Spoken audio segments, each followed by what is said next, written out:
लक्ष देऊन ऐका बहुजून घ्या 10 प्रकारचे आहेत का नाही. मद्य रोग शरीर के धारण मदांग म्हणजे दारू नसते तिथं पण तो दारू देणारे कल्पवृक्ष पाहिजे असणार तर पिऊ शकता तुम्ही.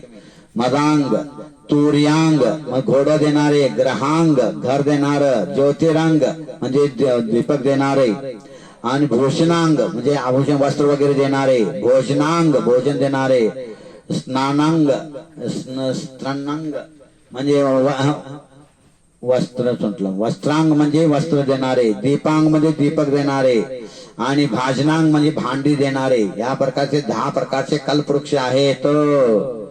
हे जो संकल्प के अनुसार यथा योग अभिष्ट वस्तुओं को दिया करते हैं. तुम्हाला जे हवा ते सगळं देतात ते. कळालं काय.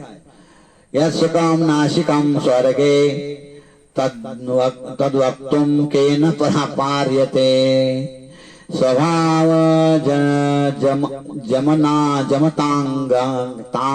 जमनांतंकम स्वार्वक्ष प्रेणनक्षणम.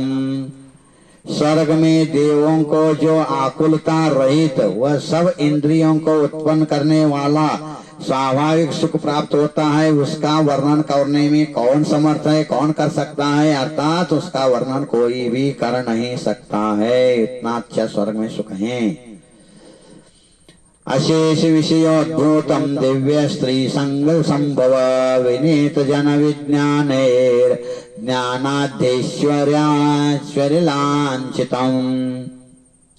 समस्त विषयों से वह देवांगनाओं के संयोग से उत्पन्न हुआ वह स्वर्ग सुख विनीत जन के विज्ञान व ज्ञानादि ऐश्वर्य से चिन्हित है.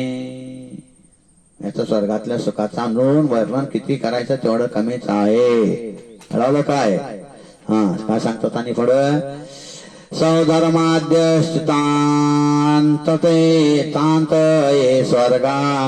ये स्वर्गा षोडश वर्णिता कल्पातीतातस्ततो ज्ञेया देवा वैमानिका परे. आणि अहिमिंद्राभिधानास्ते सर्वे विचारवर्जिता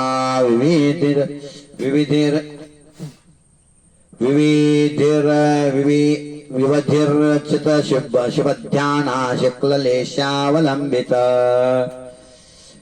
सौधर्म को आदि लेकर अच्युत स्वर्ग पर्यंत जो 16 स्वर्ग कहे गए हैं उनके आगे वे वैमानिक देवों को कल्पातीत जानना चाहिए. अहिमेंद्र कहे जाने वाले वे सब देव विषय वासना से रहित वृद्धिगत शुभ ध्यान से सहित और शुक्ल लेशा का आश्रय लेने वाले हैं. का है. अनुत्तरा विमानेषु श्री जयंतादि पंचशो संभूय स्वर्गिणश्चित्वा वज्रन्ति पदमव्ययम्. श्री विजय वैजयंत जयंत अपराजित और सर्वार सिद्धि इन 5 अनुत्तर विमानों में उत्पन्न हुए वैमानिक देव वहां से च्युत होकर अविनश्वर पद मोक्ष को प्राप्त होते हैं. विजयादिक 4 विमानों से च्युत हुए देव मनुष्य होकर पुनः उन विजयादि में उत्पन्न होते हैं और पश्चात मनुष्य होकर मुक्ति को प्राप्त करते हैं. किंतु सर्वार सिद्धि विमान से च्युत हुए देव मनुष्य होकर नियमतः उसी भव से मोक्ष को प्राप्त करते हैं. कल्पेषु च विमानेषु परतोधिका शुक्ललेशा युर्विज्ञान प्रभावे स्वर्गिन स्वयं. सौधर्मादि कल्पों में तथा नग्रविकादि कल्पातीत विमानों में रहने वाले वैमानिक देव आगे सौधर्म ईशान से सानत कुमार महेंद्र कल्प के तथा उनके बाह्य ब्रह्मोत्तर कल्प के इस क्रम से उत्तरोत्तर सुख लेशा आयु विमान विज्ञान और प्रभाव से स्वयं अधिक हैं। लगता है ततोग्रे शाश्वतम धाम जन्म जात का स्वर्ग की महिमा सुन लो, स्वर्ग में क्या क्या है दे। ततोग्रे शाश्वतम धाम जन्म जात अंक विचितम ज्ञानानि पदानुष्ठानम क्षीणानि शेष कर्मणाम। अच्छा सांगा, स्वर्ग में स्वर्ग का वर्णन चल रहा है। अनुत्तर विमानों के ऊपर जन्म मरण संसार में उत्पन्न होने वाले दुख से रहित अविनश्वर स्थान सिद्ध क्षेत्र हैं। अनुत्तर विमानांच्या वर काय झालंय बघा, अनुत्तर विमानांच्या वरती वर जन्म रहित संसार रहित स्वर्ग दुःखापासून मुक्त अविनश्वर स्थान सिद्ध क्षेत्र आहे, सिद्धशिला आहे। वह ज्ञानावरणादि 8 कर्मों का क्षय करके अनंत ज्ञानादि को प्राप्त कर लेने वाले सिद्धात्माओं से अधिष्ठित हैं। चिदानंद गुणोपेता तिष्ठितार्था निबंधना तत्र सन्ति स्वयं बुद्धा सिद्धा सिद्धे स्वयं बुरः। उस सिद्ध क्षेत्र में चैतन्य स्वरूप आनंद गुण से संपन्न कृत्य कर्म बंधन से सर्वथा रहित स्वयं बुद्ध पर निरपेक्ष समस्त पदार्थों के ज्ञाता दृष्टा तथा सिद्ध स्वरूप लक्ष्मी के द्वारा स्वयं वर्ण किए गए ऐसे सिद्ध परमात्मा विराजमान है। मोक्ष में समस्तो यमहो लोके केवल ज्ञान गोचर तम व्यस्तम वा समस्तम वा स्वशक्त्या चिंतयेद्यते। आश्चर्य की बात है कि यह संपूर्ण भी लोक केवल ज्ञान का विषय है, केवल ज्ञान से प्रत्यक्ष देखा जाता है।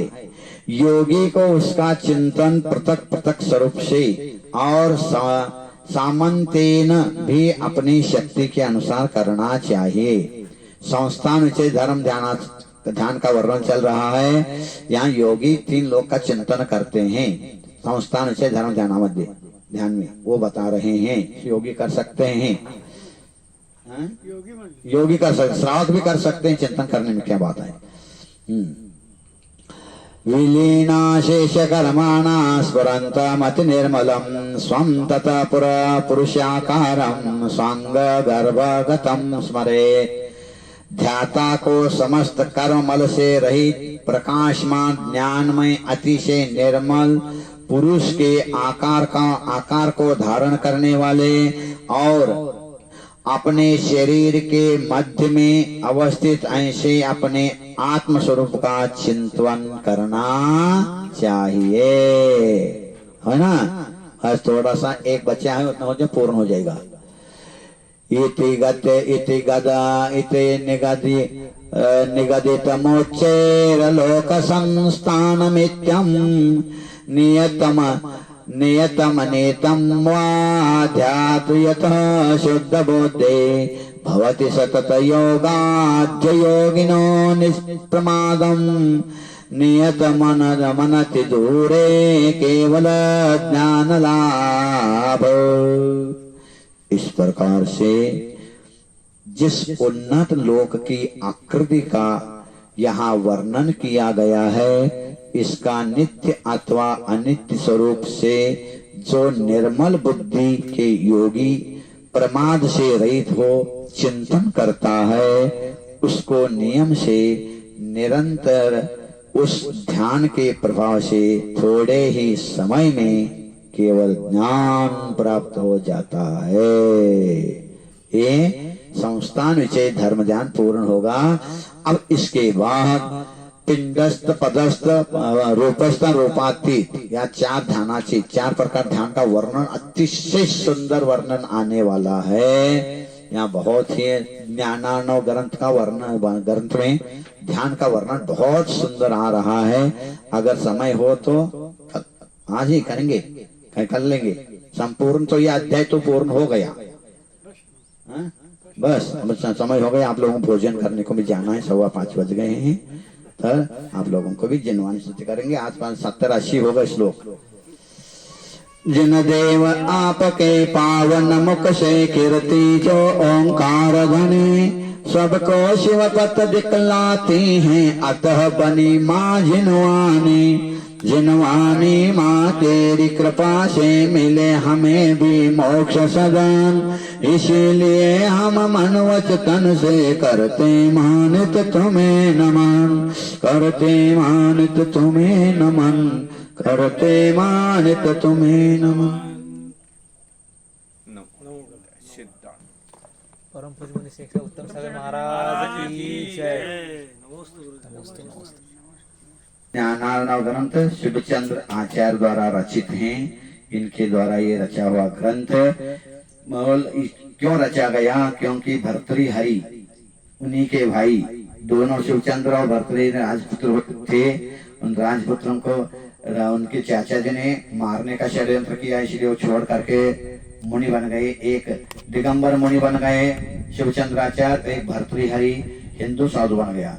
तो उसको अपने भाई को समझाने के लिए ध्यान क्या होता है, कैसा करना चाहिए, साधना काम साधना क्या होती है, बताने के लिए शिवचंद्र आचार्य महाराज ने इस ग्रंथ की रचना की। और ज्ञानार्णव यानी ज्ञान का समुद्र, ये ज्ञान का समुद्र है, ऐसी ग्रंथ की रचना करी है। उसी